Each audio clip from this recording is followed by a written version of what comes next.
केंद्र शासनाच्या रस्ते वाहतूक व महामार्ग मंत्रालयाने निर्गमित केलेल्या अधिसूचनेनुसार सर्व प्रकारच्या वाहनांना उच्च सुरक्षा नोंदणी क्रमांक प्लेट बसवणं बंधनकारक करण्यात आलं आहे।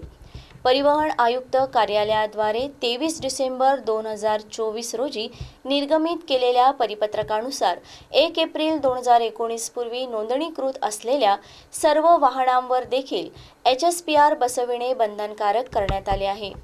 1 जुलैपासून जुन्या वाहनांवर HSPR बसविण्याच्या नियमांची काटेकोर अंमलबजावणी करण्यात येणार असून ज्या वाहनांवर सदर नोंदणी प्लेट बसविण्यात येणार नाही अशा सर्व वाहनांवर कारवाई करण्यात येईल। सर्व वाहन चालक, मालक व सर्व नागरिकांनी आपल्या ताब्यातील वाहनांवर उच्च सुरक्षा नोंदणी क्रमांक प्लेट बसवण्याची कारवाई करावी, अन्यथा प्रादेशिक परिवहन कार्यालय चंद्रपूर व वाहतूक पोलीस विभागाद्वारे मोटर वाहन कायद्यान्वये दंडात्मक कारवाई करण्यात येईल, असं आवाहन प्रादेशिक परिवहन विभागानं केलं आहे।